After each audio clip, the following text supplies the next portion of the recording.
Poder se sentar, irmãos. Irmãos, eu vou dar um recado nos próximos cultos. Vou dar um recado nos próximos cultos, porque esse mês de dezembro é um mês ativo. Né? Nesse mês de dezembro, onde nós também comemoramos o Natal, o Ano Novo, as vésperas de comemoração de Natal e Ano Novo vão cair no domingo. Então, dia 24 de dezembro e dia 31 de dezembro, nós não teremos culto aqui na igreja, tá? Então, nós vamos fazer algumas modificações em alguns cultos. Às quintas-feiras, nós estamos tendo estudo bíblico, nós estamos estudando o livro de Êxodo.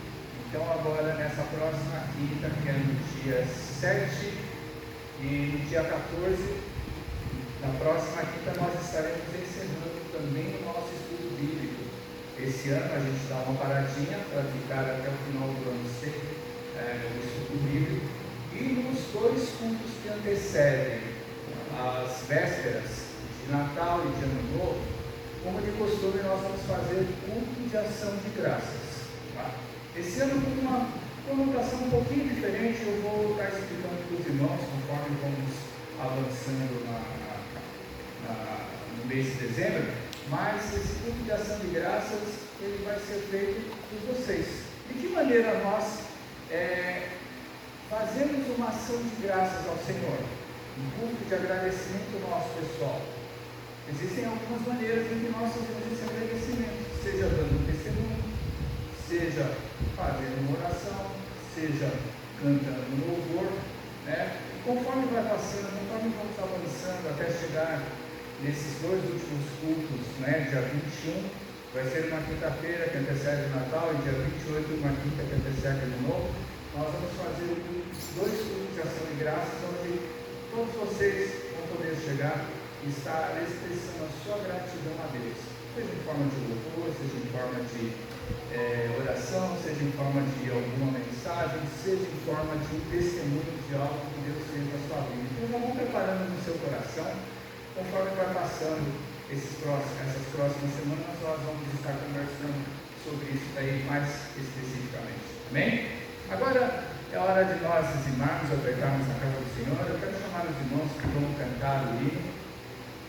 Enquanto os irmãos vão estar apresentando o hino, vocês fiquem à vontade de estar ofertando e dizimando na casa do Senhor.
Vamos abrir a palavra de Deus para começar lá no livro de 1 Coríntios, capítulo 13, versículo 13.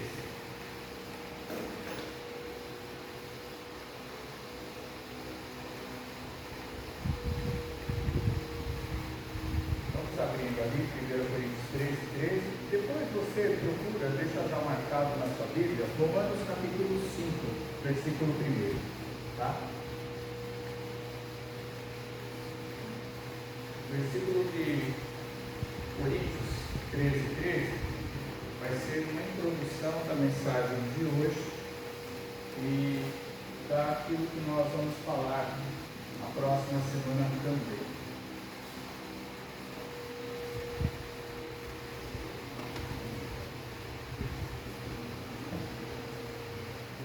Então, 1 Coríntios capítulo 13 diz assim: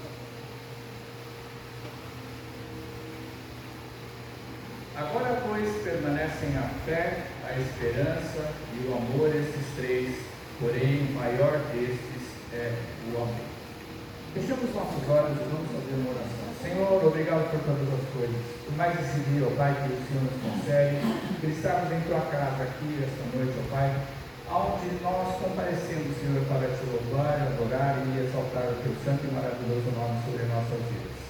Nesse momento, ó Pai, onde iniciamos a leitura da Tua Palavra, da Tua mensagem, ó Pai, que o Senhor venha, através do Teu Espírito Santo, falar grandemente aos nossos corações e tratar com cada um de nós. Venha abençoar a cada um dos irmãos que estão aqui presentes, ó Pai, e também aqueles que não puderem estar essa noite aqui em Tua casa, ó Pai. Em nome de Jesus, nós te pedimos a Tua bênção, Senhor. Amém. Como nós vemos, irmão, o apóstolo Paulo, nesse versículo, ele chega e fala, depois ele discorrer e falar muitas coisas sobre o amor, ele vai falar três coisas, três adjetivos, três palavras, que unidas, fé, esperança e o amor, são palavras tão diferentes, mas que conforme nós vivemos diante da presença de Deus, ou mesmo quando você não vive na presença de Deus, mas você sabe que essas três palavrinhas, elas sempre fazem parte da sua própria vida. Essas palavras, mesmo sendo diferentes, elas se misturam, se entrelaçam. Muitas vezes, dentro de nós mesmos, nós não conseguimos separá-las.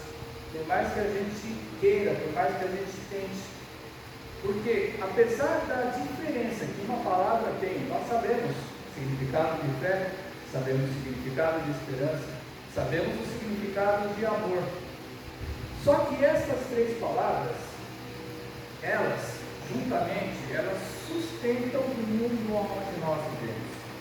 Essas três palavras, elas fazem parte da essência de Deus sobre as nossas vidas.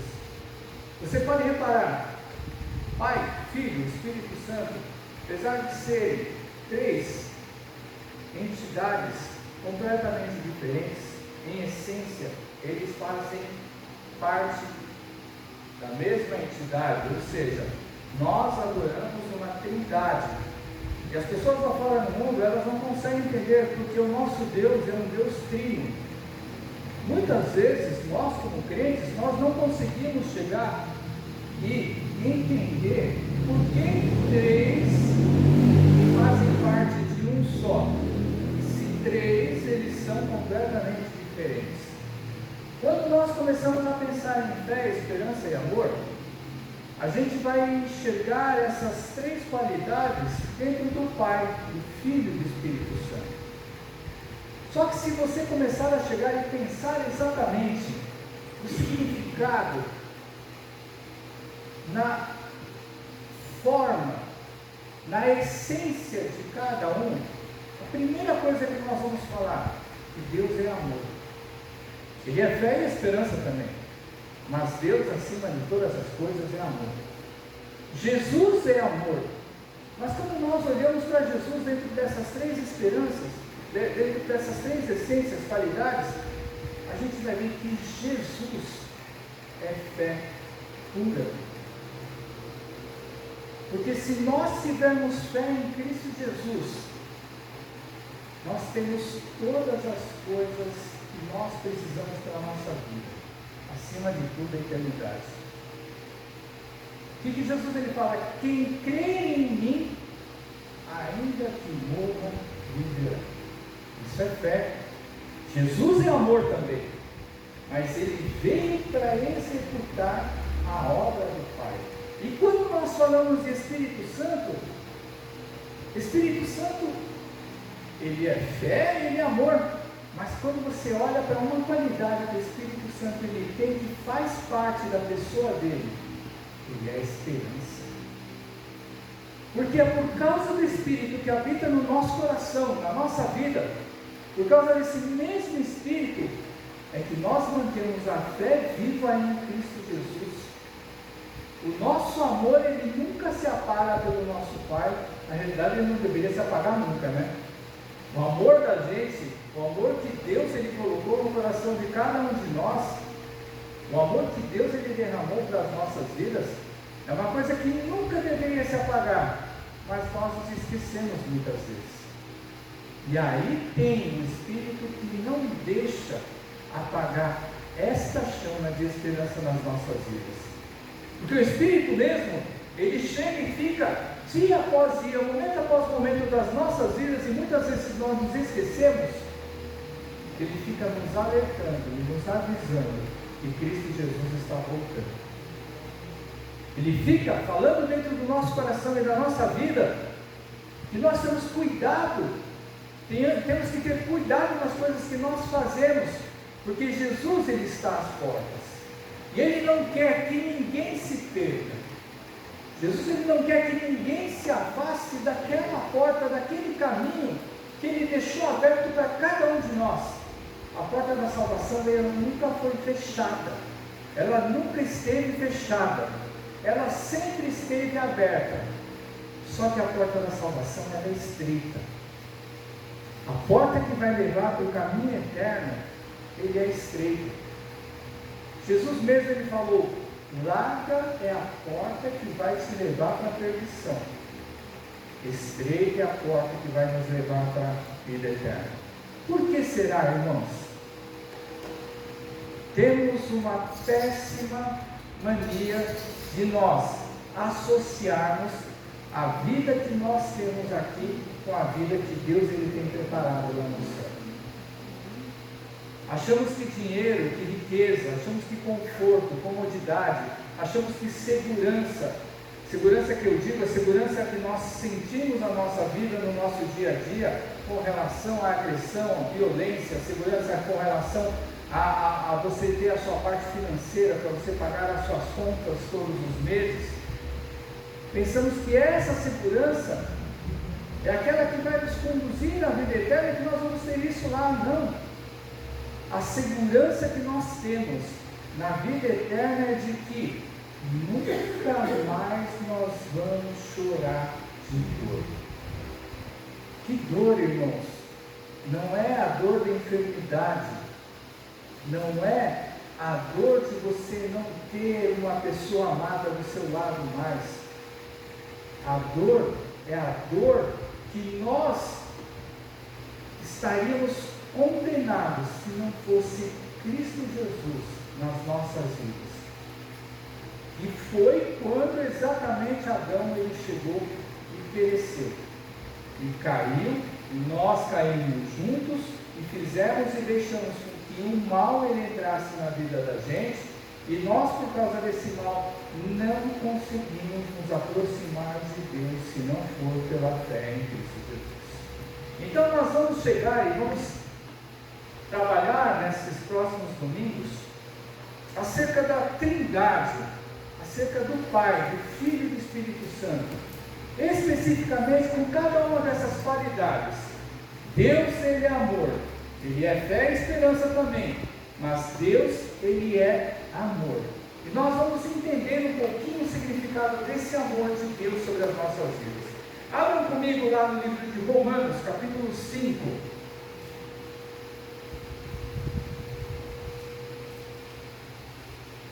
Versículo 1, Romanos 5, versículo 1, vamos ler até o versículo 9.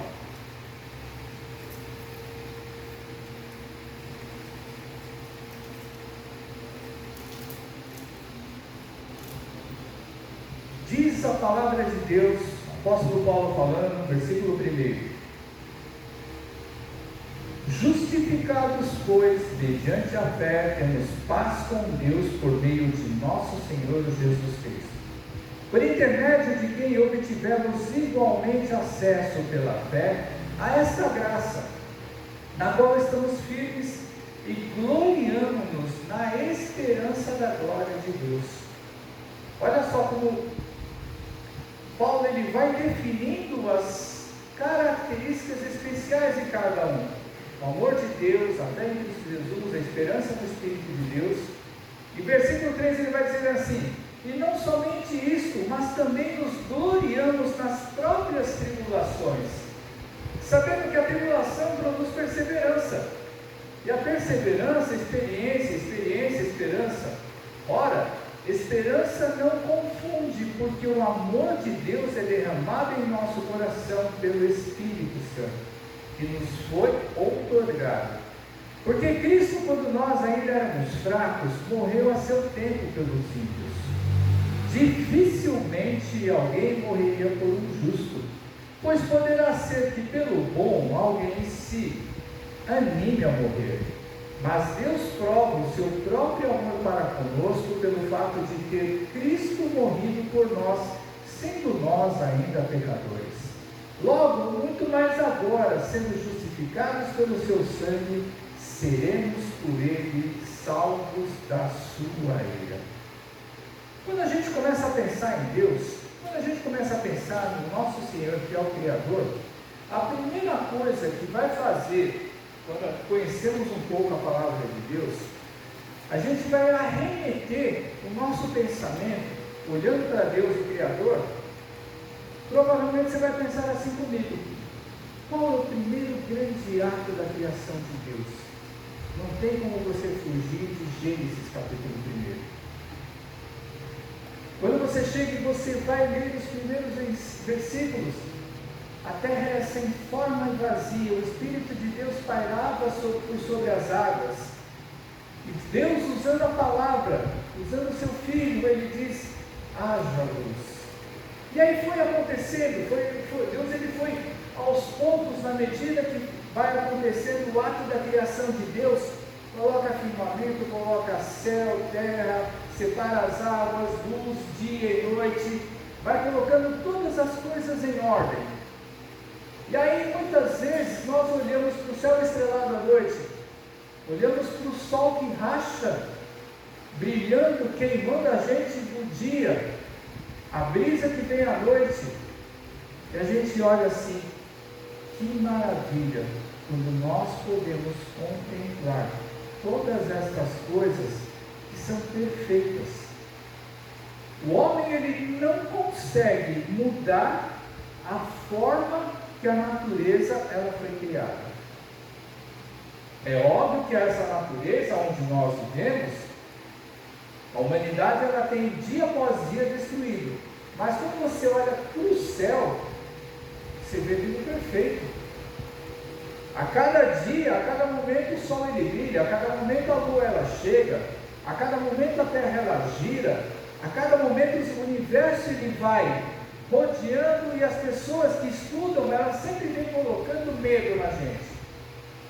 É uma tal de uma supernova, é uma tal de um buraco negro, é uma tal de que um cometa ele vai passar e desestabilizar o mundo, e vai se passando, entre ano e sai ano, a gente sempre ouve falar de coisas de milhões e milhões de anos atrás, que eles estudam sobre fragmentos e não conseguem enxergar absolutamente nada que pudesse ter sido gerado por destruição. Porque o nosso Deus, ele é perfeito. E aí, quando Deus ele começa a fazer a criação, ele chega no dia 6º. E eu vou pedir a vocês, abram lá, Gênesis capítulo 1. Não fugindo, daquilo que nós lemos em Romanos capítulo 5. Mas olha, quando Deus ele chega no dia 6º, versículo 26, ele vai dizer: e disse Deus, façamos, nesse primeiro verbo, façamos, nós, ou seja, no mínimo duas, no caso são três, Deus Pai, Deus Filho, Deus Espírito Santo, façamos o homem à nossa imagem, conforme a nossa semelhança, e domine sobre os peixes do mar, as aves dos céus, e sobre o gado, toda a terra, todo réptil que se move sobre a terra. 27. E criou Deus o homem à sua imagem, a imagem de Deus o criou, homem e mulher os criou. Olha só que interessante. Somos criados à imagem de Deus e nós não sabemos como é a face de Deus. Mas quando você vai lá no livro de Colossenses, quando Paulo ele vai chegar e vai falar sobre Cristo Jesus, ele é a imagem do Deus vivo. As pessoas da época de Jesus tiveram a oportunidade de conhecer a Deus face a face com Cristo, porque Jesus era a imagem perfeita de Deus, mesmo sendo em forma humana. Mas as pessoas daquela época, elas tiveram a oportunidade, e nós pela fé nós sabemos isso. Continuando, e Deus nos abençoou. Quem? Nós, homens e mulheres.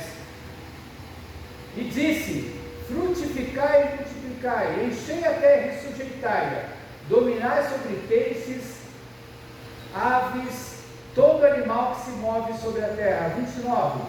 E disse Deus: eis que vos tenho dado toda a erva que de semente está sobre a face de toda a terra, e toda árvore que há fruto que de semente ser-vos-á para mantimento. Até aí. Olha só que interessante, Deus na criação ele fez tudo perfeito. Mais interessante é que antes da queda, reparem, antes da queda, qual era o alimento? Não tinha carne para comer, porque todos os seres vivos eram obra da criação de Deus, aonde existia tudo perfeito, aonde Deus ele chegou e colocou todas as coisas no jardim. Agora vocês pensam o seguinte, voltando lá para Romanos capítulo 5, pensem no seguinte: como que, no versículo que diz lá, Romanos 5,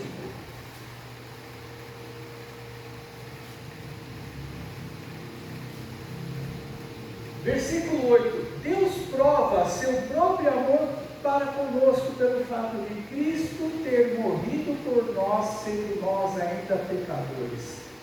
As pessoas lá fora no mundo, elas não entendem como que Deus, Ele sendo um Pai de amor, Ele manda Cristo para morrer por nós. Aí é que está o segredo de todas as coisas. Quando Deus Ele criou o jardim, quando Deus Ele criou todas as coisas, estava tudo perfeito, estava tudo certinho. Deus Ele colocou o homem para fazer um único trabalho.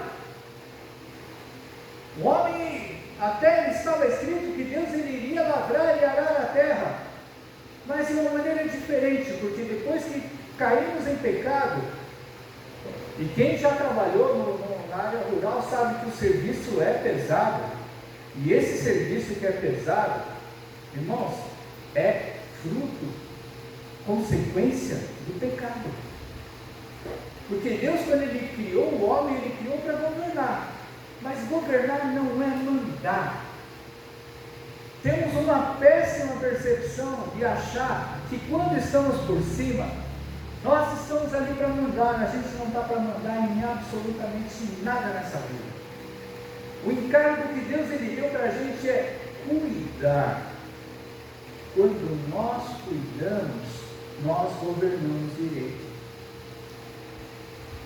Só que as pessoas, por causa da corrupção, mas a corrupção não no sentido das coisas erradas, mas conforme ao entendimento do sentimento de pecado, daquilo que o homem transgrediu diante da presença de Deus, que foi comer de um fruto, de uma árvore que não podia comer. Ou seja, imagina só, Deus Ele deixa tudo para a gente fazer, só não pode fazer uma coisa. É a mesma coisa quando você tem uma criancinha, um bebezinho, você está lá, deixa ele gateando na casa todinha, e você chega e fala para o bebê: não vai, não coloca o dedo naquele buraquinho que tem na parede. A criança faz qualquer coisa, mas ela chega e quer tocar o dedinho ali, e ali dá choque. É a mesma coisa. Parece que o problema do não, ele quer dizer sim para a gente. Agora, muitas vezes a pessoa ela pensa: como que a serpente ela entrou lá no paraíso?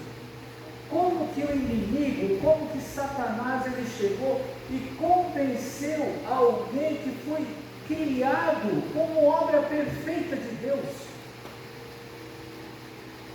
Porque quando Deus ele chega e fala: com o Filho e com o Espírito, façamos o homem à nossa imagem e semelhança, a princípio pensamos o quê? Tudo perfeito. Mas, irmãos, ali no jardim não era eterno.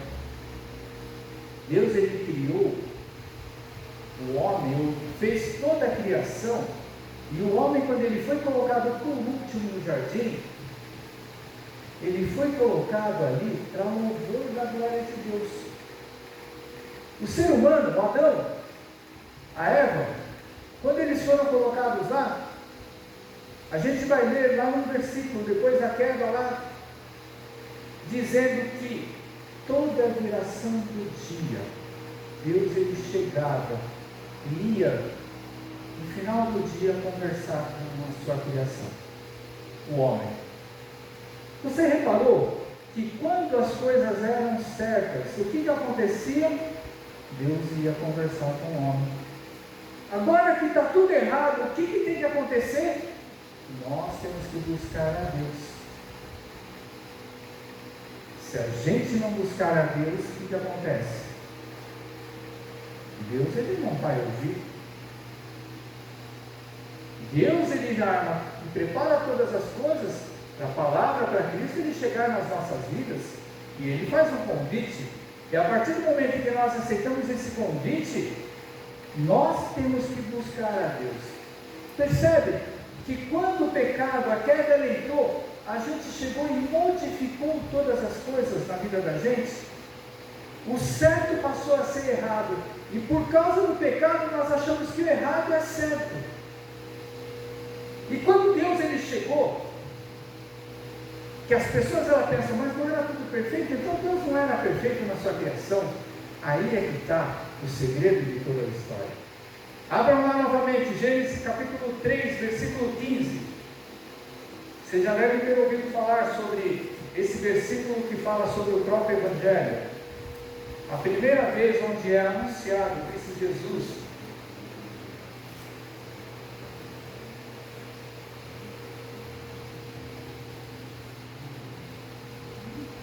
Vamos ler o versículo 14 para poder entender. Então Deus ele disse à serpente: visto que você fez isso, maldita és entre todos os animais domésticos e o és entre todos os animais selváticos. Rastejarás sobre o teu ventre e comerás pó todos os dias da tua vida.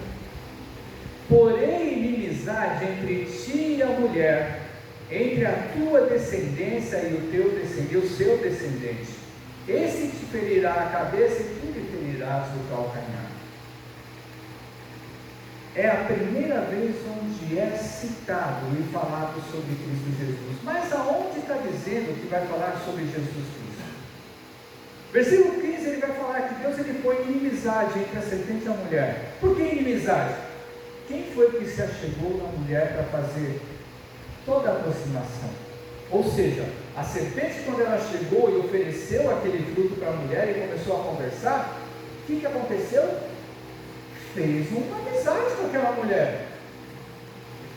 Ou você, quando você é enganado, ou quando você foi enganado alguma vez na sua vida, por mais que fosse um estranho que te enganou, ele tocou de alguma coisa dentro do teu coração para te chamar a atenção. Isso significa fazer amizade, não importa se foi uma coisa de meia hora ou uma coisa de dias, mas ele fez uma amizade com você. Porque do jeito que a gente é desconfiado, como é que a gente vai aceitar a coisa das outras pessoas? Só que se a pessoa conseguiu mexer em alguma coisa dentro de nosso coração para chegar e abrir a nossa vontade. Então, Deus ele fala, eu vou colocar a inimizade entre você e a mulher. Por quê? Porque a serpente enganou a mulher e fez amizade com ela. E aí vai chegar e ele vai falar o quê? Entre a sua descendência, os filhos do diabo e o meu descendente, que é Cristo Jesus. Ele não está falando do descendente da Eva, ele está falando de Cristo, daquele que ele iria enviar no futuro. Agora vocês pensem o seguinte, como muita gente chega e fala, mas como que Deus ele cria tudo perfeito e entra o diabo ali no meio para se andar e acabar com todas as coisas? Irmãos, o jardim não era eterno. A morte ela não existia. O pecado, quando ele entrou no mundo, ele trouxe uma coisa, uma consequência que todos nós vamos passar por isso. Até hoje, dentro da história da Bíblia, somente 2 homens não passaram por isso. Isso está registrado no Antigo Testamento: Enoque e Elias. Depois deles, todos que viveram e foram e tiveram o sopro de Deus nas suas narinas, o fôlego de vida, nenhum ficou vivo eternamente. Todos tiveram que morrer. Ou seja, quando Paulo ele fala que o salário do pecado é a morte, o pecado ele fez com que essa morte ela fosse o selo da separação total do homem com Deus. Agora, por que Deus permitiu? Ele tinha um plano muito maior e muito melhor do que aquele jardim do Éden. Aquele jardim, ele era temporário. E quando ele fez a criação de tudo perfeito naquele tempo, vocês acham que Deus ele não sabia que Satanás ele iria entrar ali no meio? É óbvio que ele iria entrar. Porque nós, como imagens e semelhança de Deus, nós não tínhamos todas as qualidades e a essência que são únicas de Deus dentro da divindade que Deus ele tinha. Tem, quer dizer. Então, quando aconteceu o pecado, o que foi que fez isso daí? O inimigo ele não tinha conhecimento, ele não sabia daquilo que Deus ele estava preparando para nós. Se Jesus ele já estava ali no capítulo 1 na criação de Gênesis, se Deus ele vai citar Jesus no capítulo 3 de Gênesis, depois do pecado, falando que milhares de anos depois Jesus iria vir, o que Deus ele estava preparando? Um lugar muito melhor para a gente viver do que aquela coisa que era muito boa. Quem não gostaria de chegar e estar vivendo lá, a sua vida lá no jardim, no Éden que Deus ele tinha criado, todos nós queríamos, um lugar onde a gente não ia sofrer para trabalhar, que eu digo, um lugar onde a gente provavelmente não teria doença, um lugar onde a gente estaria em comunhão. Mas uma coisa é nós termos comunhão com os nossos semelhantes e com os animais que existiam na criação. Outra coisa é eu estar em comunhão com os nossos semelhantes e estar na presença de Deus, vivendo eternamente, juntamente com o Pai, com o Filho e com o Espírito Santo de Deus. Vocês imaginam o seguinte, a Bíblia ainda não fala, mas quando Deus ele visitava Adão, será que Deus ele visitava numa forma corpórea, numa maneira em que Adão conseguisse enxergar a Deus? Provavelmente não. Provavelmente não. Porque em momento nenhum da palavra de Deus, em momento nenhum das Escrituras, a gente vai enxergar e vai ficar sabendo de alguém que conseguiu enxergar a face de Deus. O máximo que alguém chegou foi Moisés, que chegou e viu a glória de Deus passar pelas suas costas. E ele sentiu essa presença de Deus.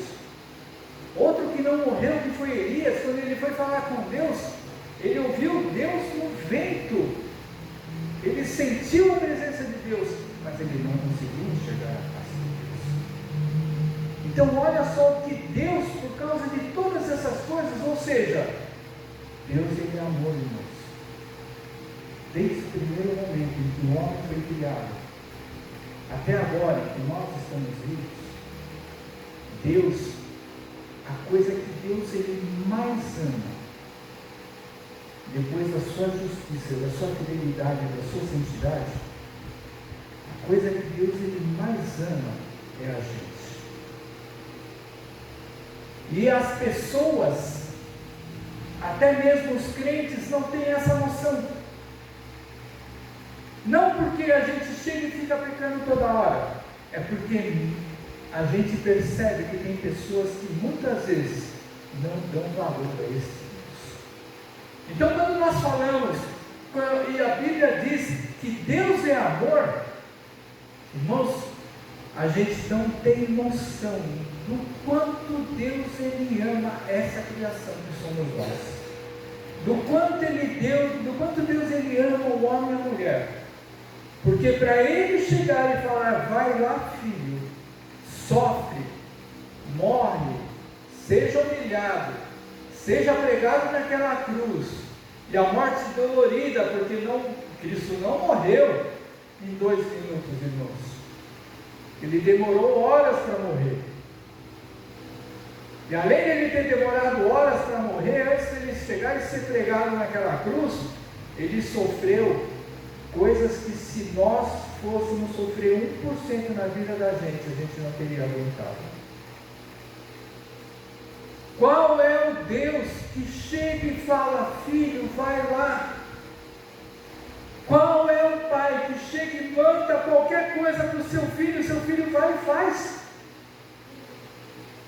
Se o nosso pai, a nossa mãe chegasse e falasse para nós, vai morrer por mim, não vai morrer nem por mim, porque pode ser que pelos nossos pais a gente até poderia morrer. É o que o Paulo ele chega e fala aqui. Pode ser que por alguém bom, alguém ele se ouse a morrer, mas por um justo. Agora imagina qual é o pai que manda o seu filho falar assim, vai lá filho, e morre por aquele fulano. Não existe uma pessoa no mundo que vai fazer isso.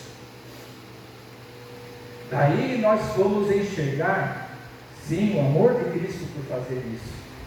Mas acima de todas as coisas, o amor de Deus que Ele chega e fala para o seu Filho mais amado, que é Jesus Cristo. Você acha que Deus ele não chorou?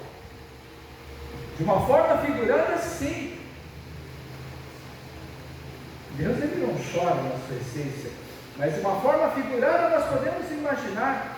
Você acha que não doeu no coração de Deus o fato dele chegar e falar: Jesus, vai lá e sofre tudo aquilo que tiver que sofrer, porque eu amo a minha criação. Nós, e aí sabe o que a gente vê que dói no coração da gente? Quando a gente anuncia, quando você anuncia o Evangelho para alguém, você fala de tudo aquilo que Cristo ele fez, as pessoas até ouvem de bom grado, ouvem até porque você é um cara legal, uma moça legal, uma pessoa legal para chegar e conversar com o seu amigo, com o seu parente, com o seu filho, com o seu parceiro, e chega e fala: mas eu não quero esse Deus de Deus. E se a gente tivesse tempo para poder explicar toda essa história da criação, porque o livro de Gênesis é um livro, mesmo ele sendo muitas vezes figurado, mesmo muitas vezes as pessoas elas não acreditando em todas as coisas que estão escritas em Gênesis, mas o livro de Gênesis ele mostra a história do amor de Deus pela sua criatura.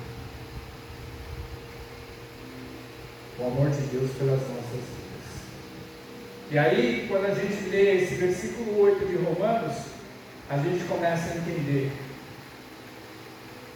que não somente por amor a teu filho, mas principalmente por amor a cada um de nós. Se as pessoas elas conseguissem enxergar a importância que Deus ele dá para as nossas vidas, ou se nós começarmos a chegar e conseguir contemplar o quão nós somos importantes para Deus, porque irmãos, para que Deus iria criar o homem e a mulher, irmãos? Deus iria querer criar a gente para ter dor de cabeça? Olha o trabalho que nós damos dia após dia para o Senhor. A gente muitas vezes faz algo que não agrada a Deus, mas Deus pacientemente, trabalhando com seu Filho, usando o Espírito dele para tratar dos nossos corações e nas nossas vidas, ele vai bater ainda. Ele não vai chacoalhar a gente, ele não vai dar um puxão de orelha, ele não vai arrastar a gente, mas ele vai bater na porta do nosso coração e vai perguntar para nós, como Jesus ele chega e fala lá numa igreja do Apocalipse: eis que estou às portas e bato. Aquele que abrir essa porta e deixar eu entrar, eu serei com ele. Deus ele é tão educado, sendo que ele não precisava ter essa educação toda, mas por causa do seu amor, que é essa qualidade maior de Deus. Porque quando a gente chega e fala, Deus é amor, mas por que Deus ele é amor? Porque ele fez tudo isso que está escrito na Bíblia, desde o primeiro capítulo de Gênesis até o capítulo 22 de Apocalipse. Ele faz uma obra, uma história completa, contada, falando do seu Filho, mas porque ele ama a cada um de nós. E ele não quer perder nenhum de nós para ninguém. Ele não quer que a gente seja perdido para o mundo, ele não quer que a gente seja perdido para Satanás, ele não quer que a gente seja perdido por nossos desejos e vontades.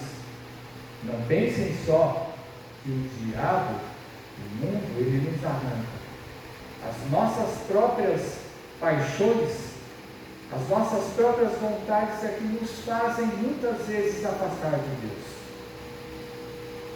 Mas Deus ele é amor, Deus ele opera, Deus ele cuida, Deus ele fala, Deus ele trata, e acima de tudo, Deus ele é Deus de misericórdia.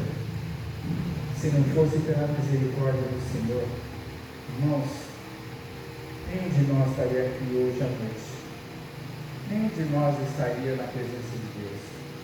Se não fosse pela sua misericórdia, e você pode olhar para dentro de você mesmo. Se não fosse pela misericórdia de Deus, a gente já teria partido desse mundo. Se não fosse por essa misericórdia. É por isso que Deus, nessa qualidade da fé, da esperança e do amor, Ele ama a cada um de nós e Ele chora e anseia para que todos possam chegar a esse arrependimento. O arrependimento que nos leva para o céu. E muita gente aí fora tem falado: eu preciso me arrepender de quê? Se eu sou uma pessoa boa, não mato, não roubo, pago meus impostos, cuido da minha família, cuido da minha casa. Está cheio de gente boa ali fora. Só que a gente fica sem Deus. E como que a gente percebe isso, irmãos? Porque para nós parece que é fácil, né? Para a gente que é crente parece que é fácil a gente chegar e a gente ter esse Deus na nossa vida e no nosso coração. É muito simples.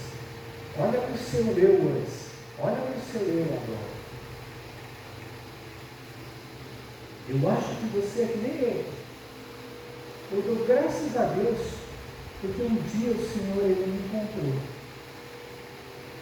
Eu dou graças a Deus, porque um dia Deus Ele me tirou do caminho. O caminho que eu vivia era bom. Não vou falar que é ruim. O caminho que eu vivia era bom. Fazia tudo certo. Só que o que adianta a gente ganhar o mundo inteiro e perder a nossa alma? O que adianta você chegar falando a realidade dessa palavra? O que adianta você chegar e você viver uma vida boa, próspera, satisfeita e alegre, e no dia da sua morte acabar todas as coisas? A morte ela tem que ser uma passagem para a eternidade. A morte ela não pode ser uma passagem para o inferno. Ela tem que ser uma passagem para a eternidade. Ela tem que ser a nossa porta estreita. Porque, irmãos, ninguém aqui quer morrer. Aliás, todo mundo, sem exceção, quando fala em morte, fala: eu quero morrer dormindo. Eu quero morrer sem sentir dor. Então todo mundo sabe que a morte é dolorida. Todo mundo sabe que a morte, ela dói. Se ela não doer na sua carne, ela dói no seu coração. Por quê? Porque nós vamos estar nos desligando das pessoas que nós mais amamos nessa vida. Só que, para o crente, ela tem que ser motivo de alegria, porque eu estou deixando as pessoas que eu amo aqui nessa vida para poder estar celando, para poder estar louvando e adorando o Deus eterno, o Pai que tanto me amou, o Pai que tanto te amou, o Pai que por esse amor mandou Jesus, o Pai que por causa desse amor fala do coração seu e meu, com este Espírito Santo, que está vivo dentro de cada um de nós, e nós muitas vezes rejeitamos, porque se nós tivéssemos essa sensibilidade, se nós tivéssemos esse toque no coração, da gente chegar e toda vez que o Espírito falar com a gente obedecer, pode ter certeza, irmãos, a gente ia estar alegre. Alegre com esse versículo. Lá em Romanos capítulo 5. Até o pastor Luiz citou aqui ontem, não esse versículo, mas um outro que está em Atos. Olha o versículo 3 em Romanos.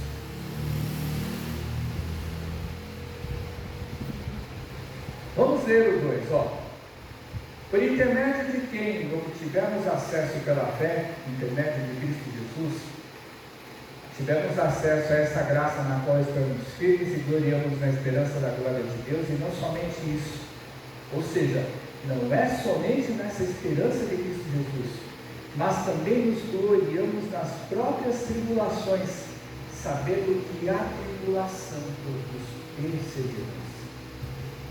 Vida tribulada, irmãos,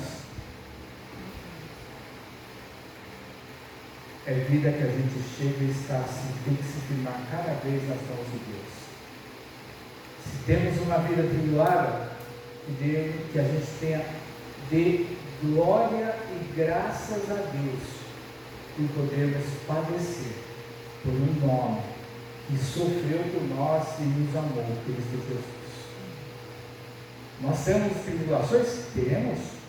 Então nós temos que dar graças a Deus e glorificar o Senhor cada vez mais. Tribulação causada por nós mesmos, os nossos erros, isso é consequência. Mas quando nós sofremos por coisas que nós não criamos, mas que as situações nos levam a ter essa tribulação, ela produz paciência, perseverança, esperança, aumenta o nosso amor e aumenta a nossa fé. Por quê? Porque nós só temos um socorro para pedir, é Deus. Não tem ninguém que vai conseguir nos socorrer, mas somente o Senhor. Ou seja, nessa tribulação, a gente dobra o nosso joelho, a gente ora com fervor, a gente chora na presença do Senhor, a gente se derrama, e se tivermos que ser corrigidos pelo Senhor, que a gente dê glória a Deus e graças a Deus por ser corrigido, porque a palavra de Deus ela diz que Deus açoita quem Ele ama, Deus corrige a quem Ele quer bem. Por quê? Simples assim. Quando seu filho faz alguma coisa errada, o que você faz? Os pequenininhos a gente faz assim, não faz? A lei diz que não podemos fazer isso, mas se a gente não fizer assim, o que acontece com os nossos filhos? Pisam em cima da gente, se reviram em cima da nossa cabeça, e ai de nós se a gente ficar no caminho deles. Deus ele faz exatamente isso, para a gente não montar em cima dele e achar que a gente manda nele. Deus ele nos ama, ele nos corrige, ele nos conserta, mas é para o nosso próprio bem, para a gente poder chegar e entrar com os dois pés juntos na eternidade em nome de Jesus. Amém? Semana que vem nós continuamos e vamos falar sobre o Deus Filho, que pela fé Ele nos leva na presença do Pai. Vamos cantar o nosso último louvor, a reflexão.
Espírito